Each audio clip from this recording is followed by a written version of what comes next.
खबर आपको दें, मनी लॉन्ड्रिंग केस से मुतालिक वज़ीर आज़म शहबाज शरीफ और वज़ीर आला हमजा शहबाज को अदालत से बड़ा रिलीफ मिल गया है। अदालत ने शहबाज शरीफ और हमजा शहबाज की अबूरी जमानत की तौसीक कर दी। स्पेशल सेंट्रल कोर्ट के जज ने यह फैसला सुना दिया है। इस वक्त बात करने के लिए हमारे साथ मौजूद हैं मोहम्मद इशफाक। कुछ देर पहले फैसला महफूज किया गया था, अब ये फैसला सुना दिया गया है और बड़ी रिलीफ मिली है। जी बिल्कुल, वज़ीर आज़म शहबाज शरीफ, वज़ीर आला पंजाब हमजा शहबाज को लाहौर की स्पेशल सेंट्रल कोर्ट से बड़ा रिलीफ मिल गया है।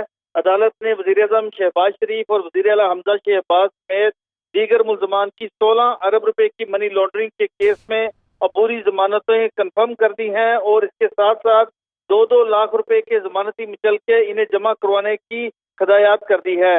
अदालत ने अपने फैसले में ये भी कहा है कि 7 रोज के अंदर अंदर तमाम मुल्ज़मान 2-2 लाख रुपए के जमानती मिचल के जमा करवाएं। आज जब केस की समाअत शुरू हुई तो वज़ीर आज़म शहबाज शरीफ और वज़ीर आला हमजा शहबाज अदालत में पेश हुए। सबसे पहले वज़ीर आला हमजा शहबाज के वकील ने यह नुक्ता उठाया कि तमाम केसेस सियासी बुनियादों पर बनाए गए हैं।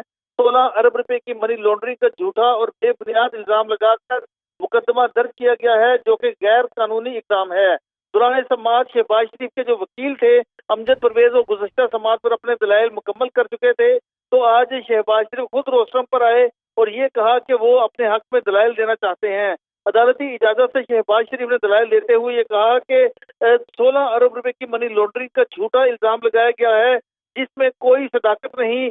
क़यामत तक भी FIA लगी रहे, उन पर एक ढेले की करप्शन या मनी लॉन्ड्रिंग साबित नहीं हो सकेगी। शहबाज शरीफ ने कहा कि मैंने मनी लॉन्ड्रिंग करनी होती, करप्शन करनी होती या और कुछ करना होता तो मैं लीगली तौर पर फायदा ले सकता था। शहबाज शरीफ ने कहा कि मैंने मनी लॉन्ड्रिंग करके मुंह काला कराना होता तो हाँ। ठीक है, और अब उन्हें बुरी जमानत मिल गई है। बहुत शुक्रिया आपका मोहम्मद इशफाक।